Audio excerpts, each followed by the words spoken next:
J'ai parlé de la fin de l'histoire et je vais encore remettre une dernière couche sur cette histoire. Par contre, on va prendre du recul puisque dans les premiers chapitres, j'ai parlé des pochettes de disques, du graphisme, de la culture dans tout ce qu'elle a d'horizontal en fait, c'est-à-dire comment l'art devient de la culture. C'est un peu mon sujet, je vais l'aborder par petites touches comme ça. C'est comment du monde des créateurs à sa diffusion et comment les pochettes de disques, c'était un bon exemple, et les affiches aussi. On aurait pu prendre d'autres choses, j'y viendrai plus tard. Les fans, la façon dont la fanatitude arrive avec le petit monsieur que voilà, qui est la fin de mon histoire aujourd'hui. C'est lui qui invente les fan clubs, enfin tous les gens qui sont autour. Comment les ciné-clubs ont créé ça et comment ce qu'on appelle les cultural studies, c'est-à-dire les chercheurs anglais, plutôt du monde anglophone. En France, ça n'existe pas trop ce que je fais là, mais j'ai pas de mérite, ça existe depuis longtemps ailleurs, vont s'intéresser à des objets annexes, des objets qui ne sont pas de l'art sérieux, officiel, pour regarder ce que ça raconte des gens, mais c'est une étude très intéressante sur comment le monde fonctionne. Ça va avec mon Roland Barthes, dont vous allez reprendre une petite rasade tout à l'heure, mais on va mettre un truc encore plus compliqué avec un philosophe qui va parler de ce qu'est le mythe chez les nazis. Parce que dans ces années 30-50, j'ai fini le premier confinement dans les années 30, et puis souvent, bah, ces années-là, elles ne sont pas du tout abordées dans les histoires de l'art.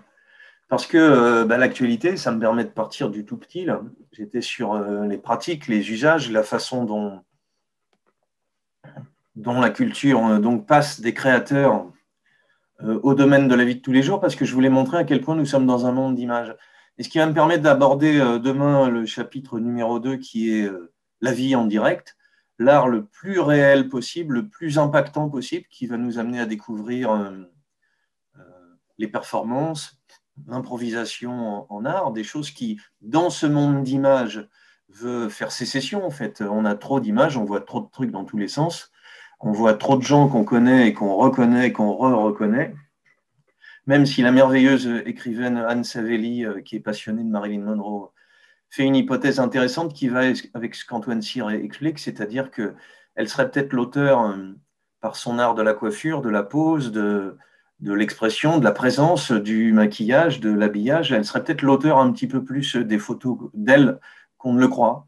Et dans la logique de ce qu'Antoine Cyr décrivait sur les femmes d'Hollywood, comment les sujets sont peut-être quelquefois, comment les objets des photos sont les sujets de création de ce passage-là que j'ai bien décrit. Là, on pourrait aller plus loin, je vous dis, sur d'autres objets, j'y viendrai sur les fan clubs et sur les ciné-clubs.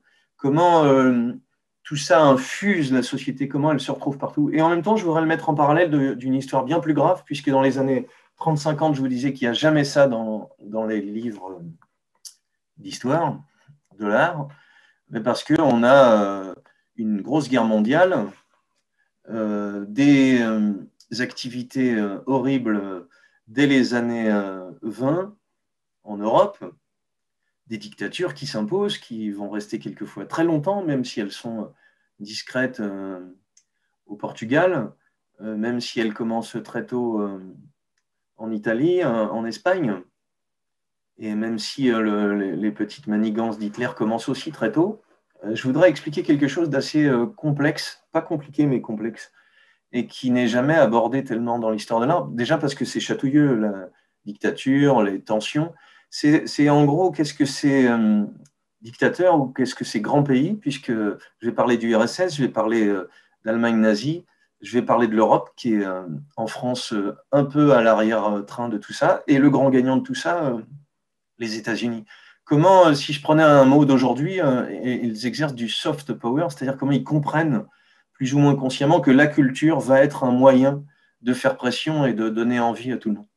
Et puis, ce qui me fait partir de ça, je vais le dire d'une façon anecdotique et amusante, c'est que sur Internet, sur Facebook, j'ai fait une petite formule amusante en disant que cette histoire de l'art en 50 épisodes passait de Staline à Stallone.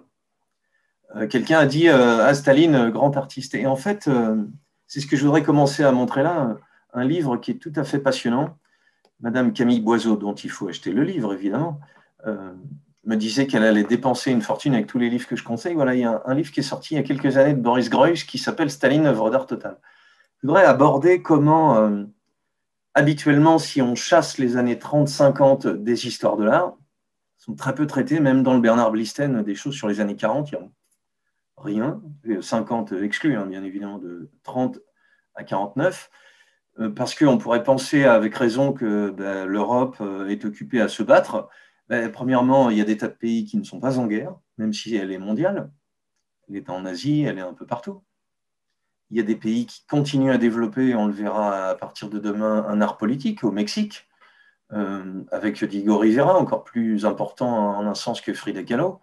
Comment des pays, les États-Unis, avec le New Deal, vont jouer la carte des artistes. Et comment quelqu'un comme Staline ou Hitler, à leur façon, je voudrais le montrer là de façon assez simple, mais il fallait que ce soit très préparé parce que c'est tellement raccourci dans des enjeux d'histoire que j'ignore, tellement elles ont de littérature sur elles-mêmes. Comment ça s'est fait?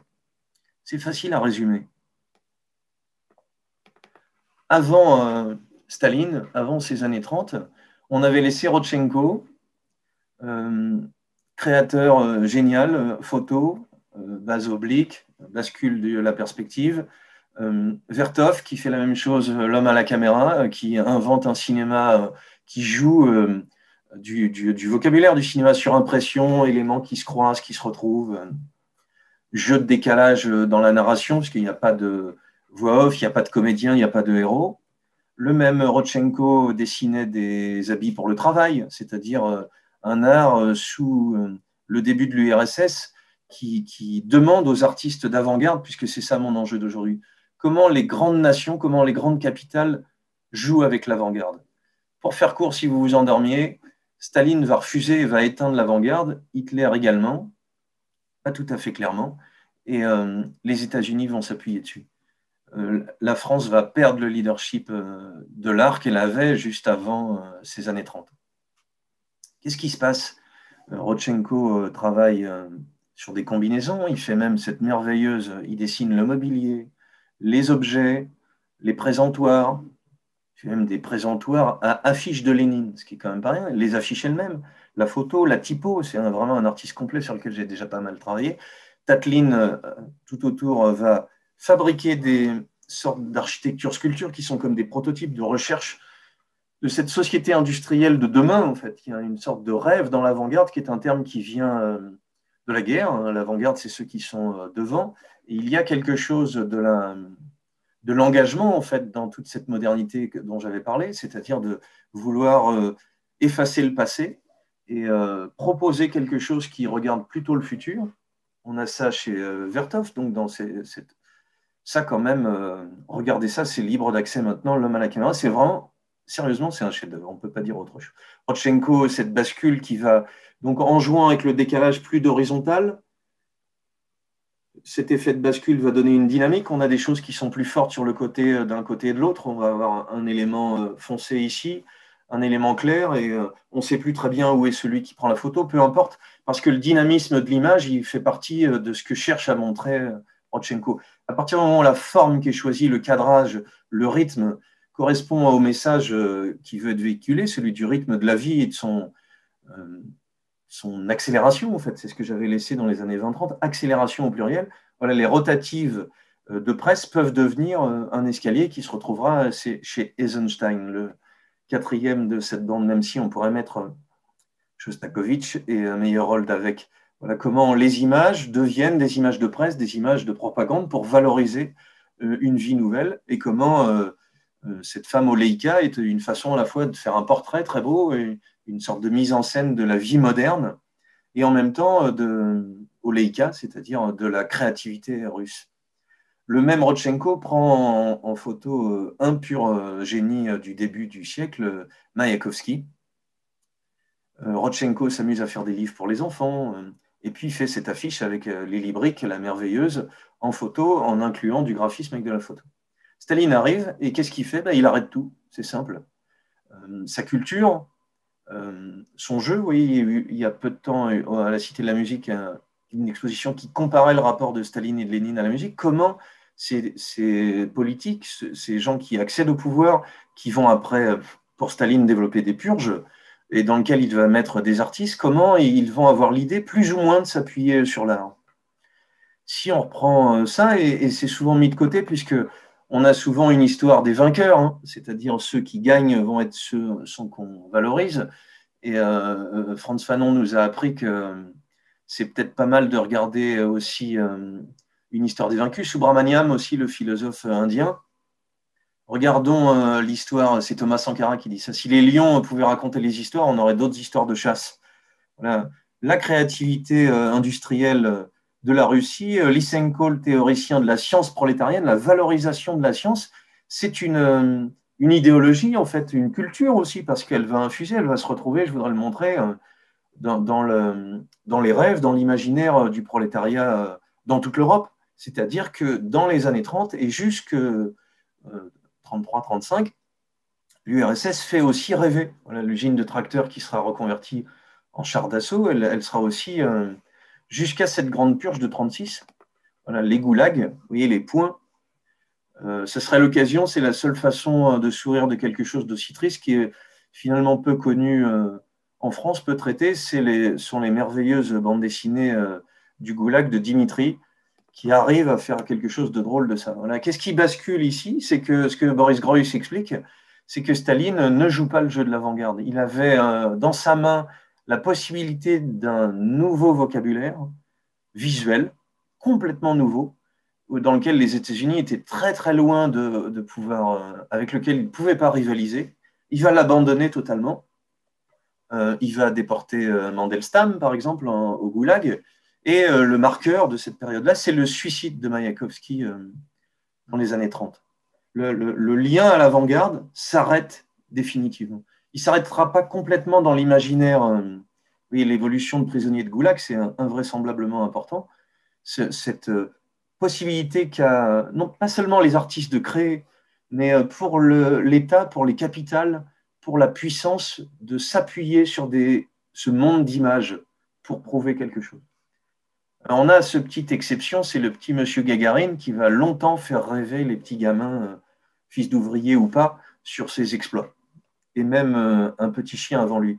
J'en profite pour faire de la publicité pour, il n'en a pas besoin, c'est un monsieur d'une reconnaissance incroyable. Voilà. Baru est un génie. C'est simple. Ouvrez des livres de Baru, les bandes dessinées. Voilà. C'est des gamins, ils sont polacs, italiens, ils ont leur nom. Si vous connaissez l'équipe de foot de France des années 50, Piantoni, Coppa, ils sont de cette vague de migration qui a été fascinée par le foot et qui est fasciné aussi, c'est pour ça que ça s'appelle les années Spoutnik. Tous ces gamins se tapent des barres de rire, se vengent entre eux, et ce dessin est une merveille. Bon connard et tête de l'art. On voit à peu près l'idée. Et puis mon ami Régis Janté qui a écrit il y a peu comment le football était lui-même devenu, depuis Staline à Poutine, une arme politique. Comment on avait créé des équipes de foot et comment un sujet comme celui-là, qui peut paraître de divertissement, est un enjeu sociologique. Voilà. Premier raté, le Staline n'a pas pris l'enchaînement avec l'avant-garde. Quelqu'un qui aurait pu le faire, et c'est assez étonnant parce que ce qu'il a semé comme misère sur l'Europe fait que la plupart du temps, on ne regarde pas l'esthétique qui l'accompagne, tout simplement parce que Hitler, j'ai bien étudié le sujet depuis longtemps, a conquis le pouvoir d'une façon très habile qui fait penser à des techniques de marketing, en effet, en s'appuyant sur des valeurs qui sont assez contraires et en s'adressant au public. Justement, c'est là où je trouve qu'il y a un point commun. C'est un des sujets d'études que j'ai fait quand j'étais à l'université en philosophie, c'est-à-dire dire un message aux ouvriers, dire un message aux femmes, dire un message aux travailleurs, dire un message au patronat. Et quand on met tous ces messages côte à côte, il n'y a aucune cohérence, mais le message est le plus important. Comprendre très tôt, et les nazis, quand ils accèdent au pouvoir, comprennent ça, c'est-à-dire que la façon de gérer l'image et le texte, la façon de communiquer, va être primordiale. Ils vont miser sur la famille idéale, sur les ouvriers. Finalement, les affiches qu'on a là sont assez graphiques, en fait. Elles font penser à des choses des années 30. Elles sont un petit peu classiques dans la ressemblance et lourdes dans la façon de composer. Mais quelquefois, elles sont assez efficaces.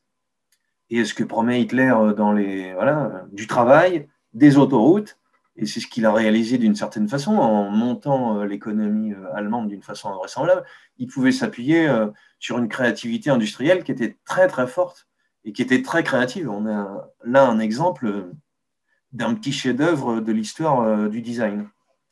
Et ce qui est intéressant, c'est que finalement, dans les gens qui entourent, dans la culture et dans l'art, le parti nazi, on a des gens qui savent fabriquer des mises en scène qui vont marquer l'histoire de la scénographie. Ça paraît très curieux, mais le jeu de lumière, ce que Albert Speer, l'architecte, va inventer, qui est une trouvaille dont même les arts de la rue se servent, c'est-à-dire la construction de l'espace par la lumière. Il va prendre des torches qui visaient les avions de DCA et en les retournant vers le ciel, faire des colonnes de lumière qui fabriquent une structure qui impressionne tous les gens qui, au début de cette prise de pouvoir, rencontrent l'Allemagne nazie et quelquefois vont être séduits par cet art du costume, de la mise en scène des défilés et de l'image.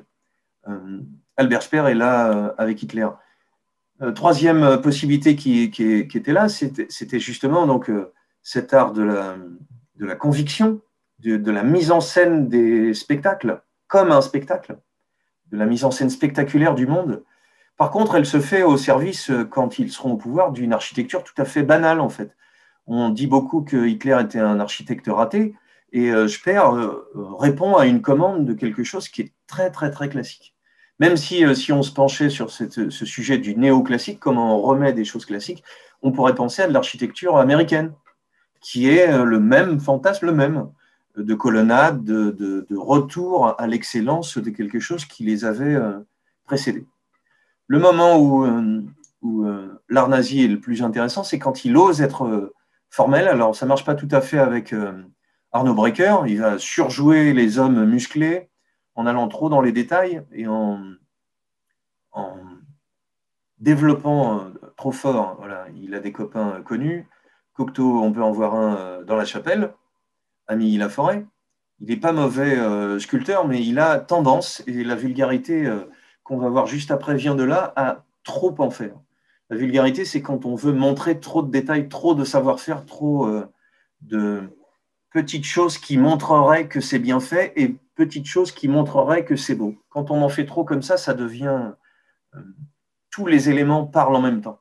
Tous les éléments, on a du mal à faire leur distinction.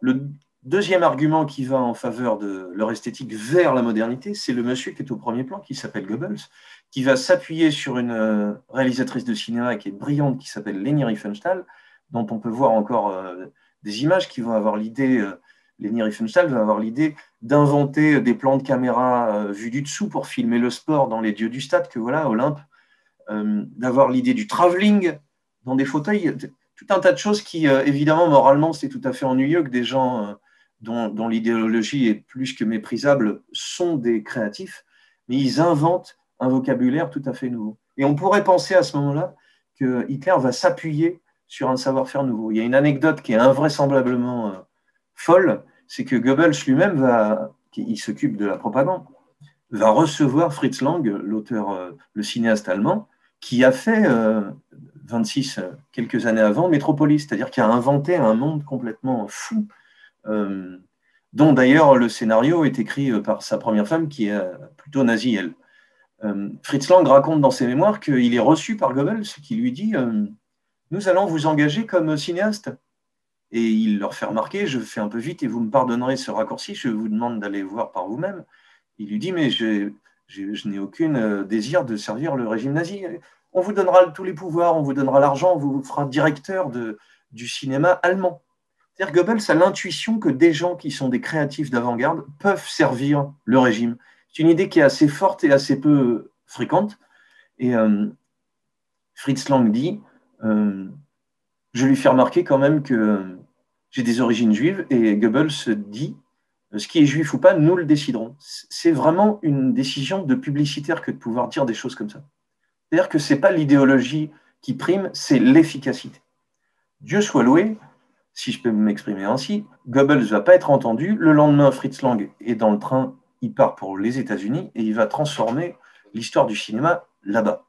Qu'est-ce que Hitler va faire? Son mauvais goût va revenir. Il va avoir l'idée de faire une exposition d'art dégénéré, c'est-à-dire d'art qui pour lui représente la modernité, l'art des fous, l'art des enfants.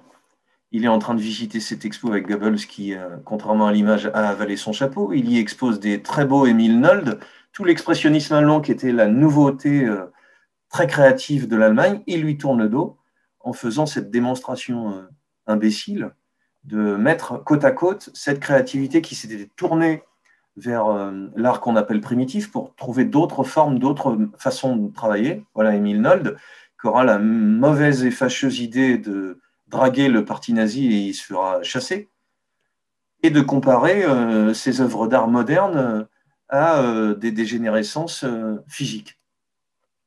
Le virage d'avant-garde que pouvait prendre le nazi est perdu. Il est loupé lui aussi. Il se tournera vers le passé, en fait. Il va valoriser. Méfions-nous toujours quand on flatte un peu trop le passé.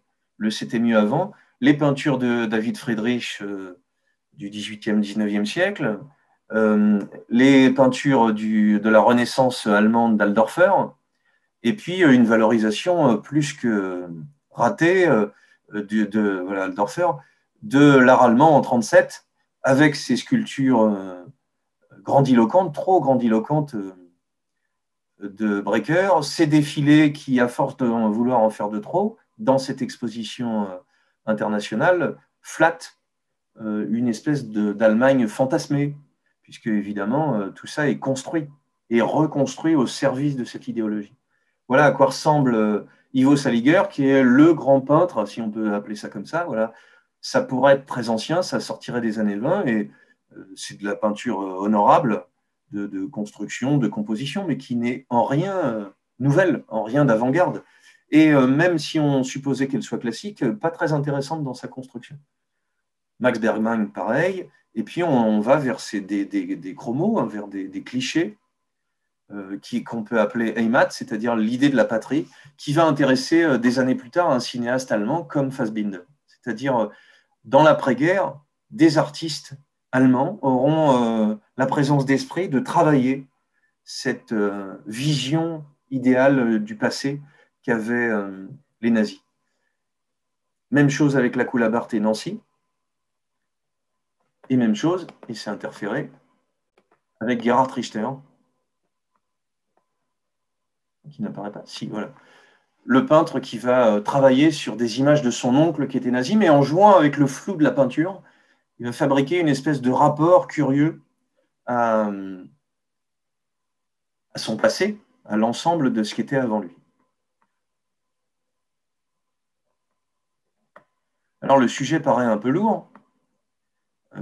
J'en fais un petit aparté. Et comme ça, on va s'alléger. Dans ce petit livre que je voudrais vous résumer très rapidement, très fin, la Coulabart et Nancy, qui sont des philosophes allemands, dit que le retour du nazisme, c'est plutôt le désir de mythe, en fait.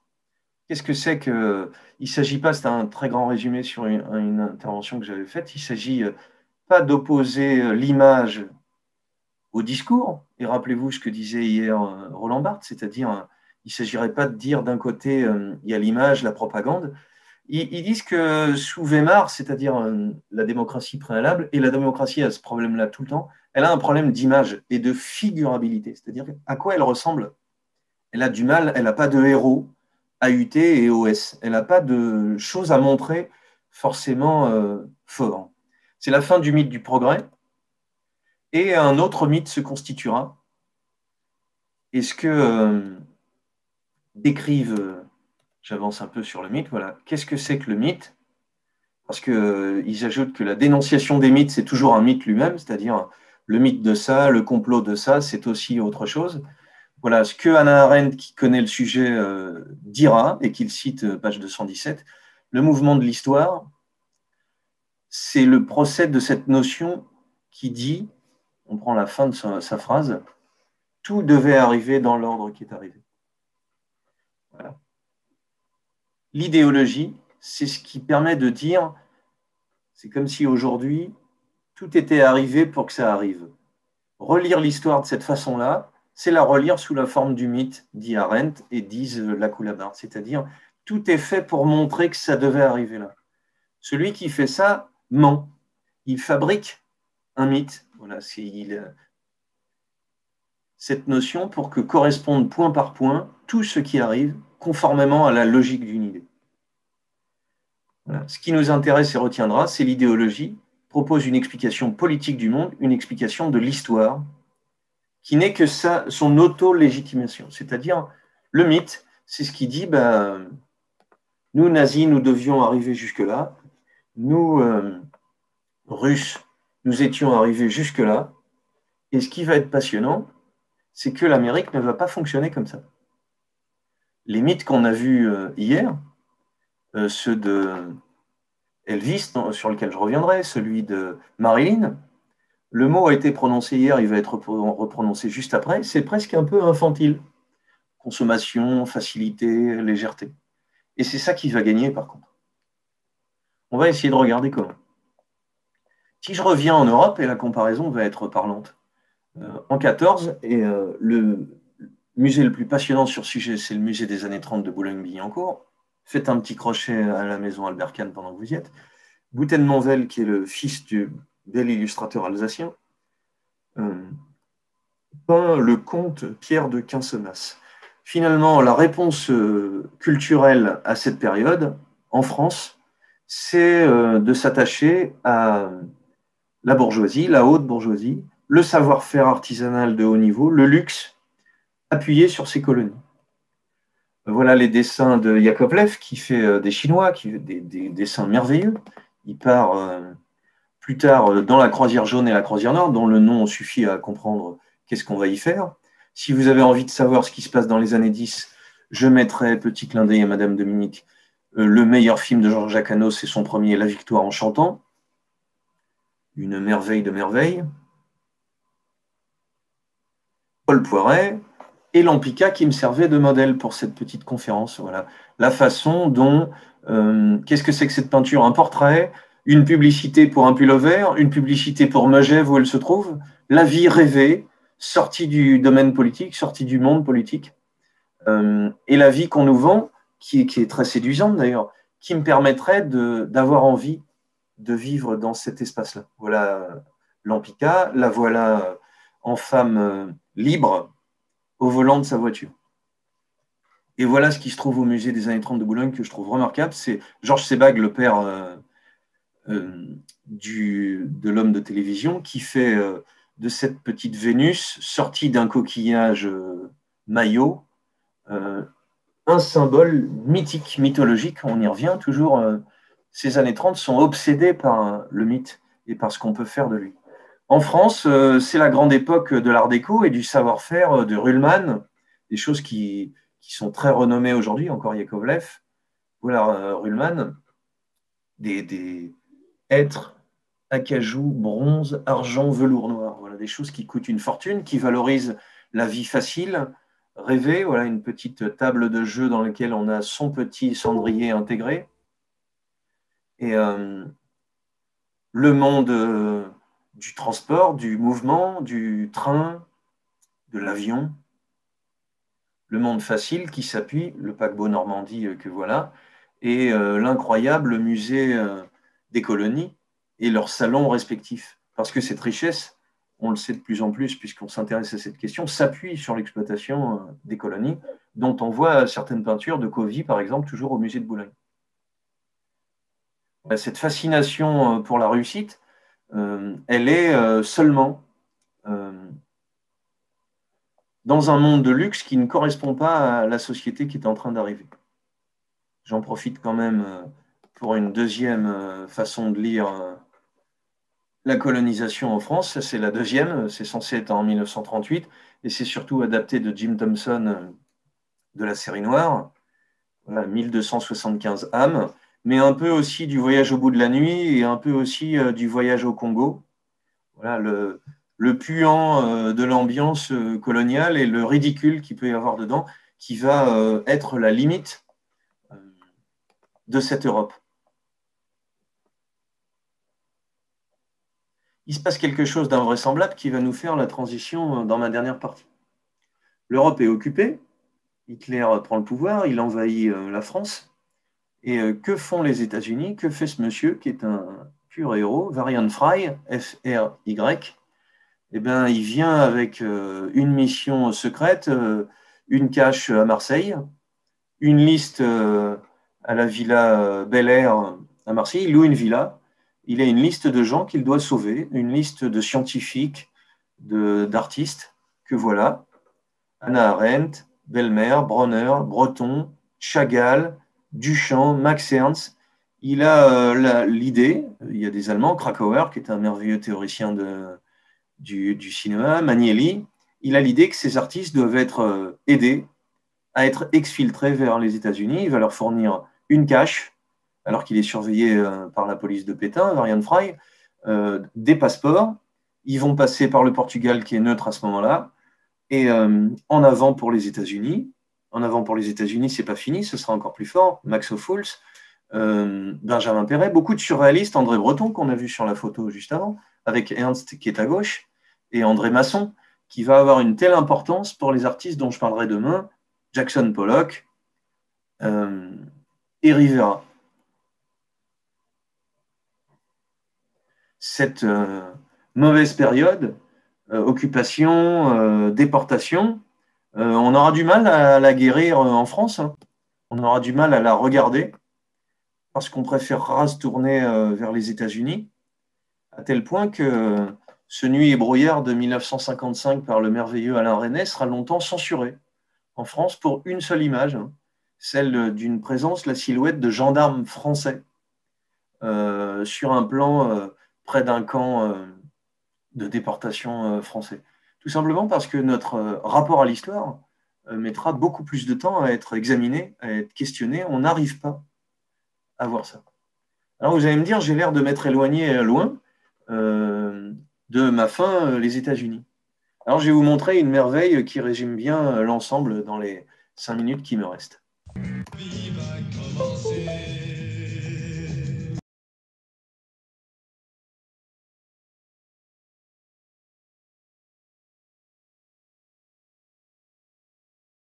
Faut le trouver, hein, le western français, il est en Camargue. Attention, ça se rapproche. Juste après, mon idole, et c'est 102e degré.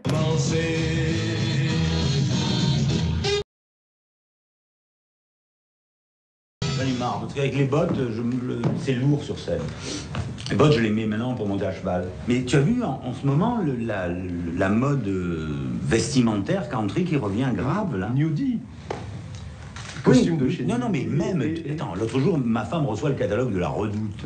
Tu le crois, un truc comme ça? Reçoit le catalogue... Et il y a tout un look, depuis qu'Axel Red a mis un chapeau de cow-boy ou n'importe quoi, il y a plein de trucs avec des chemises à fleurs, des jeans, des bottes de cow-boy. C'est dingue, hein. Il venait des grands espaces carabines bien en place. On a dit un peu infantile, on a dit facile d'accès, et on voit comment cette bataille de la culture, c'est ça que je suis en train de décrire, va être gagnée, mais vous allez comprendre par 2 témoignages qui suivent dans ce documentaire de 99 de Jean-Pierre Dionnet, qui est de Philippe Manœuvre, qui est le binôme de Dionnet, comment cette histoire du rock est en train de se construire sur quelque chose de très puissant dans le rapport à notre histoire. J'ai vécu l'occupation, j'ai été arrêté avec ma sœur par les SS, j'ai connu les horreurs de la guerre.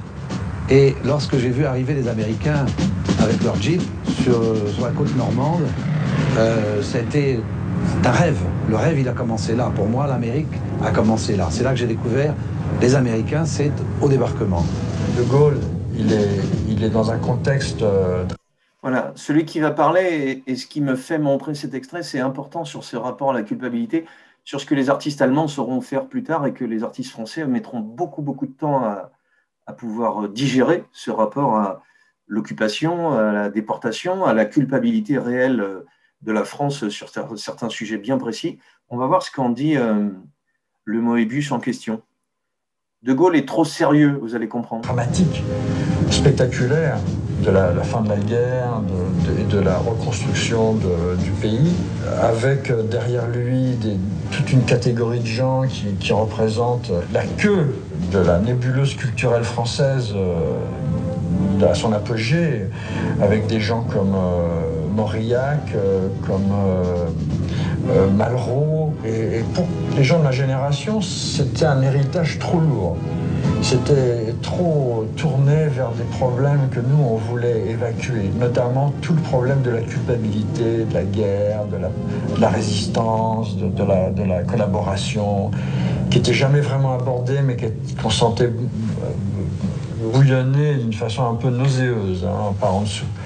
Et à travers des choix apparemment anodins, comme le rock, le western, surtout toute cette mythologie culturelle américaine, très anodine, infantile, mais très, très forte au niveau de la symbolique des objets et des gestes, qui sont tous sexuels, provocants, anti-chrétiens, anti-curés. Et oui, non mais ça c'était quelque chose qui, pour nous, était absolument fondamental. L'Amérique, ça me fait rêver, et pourtant je n'y suis jamais allée. Mais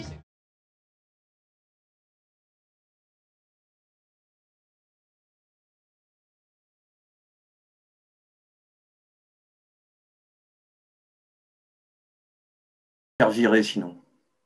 Qu'est-ce qu'il est en train de dire?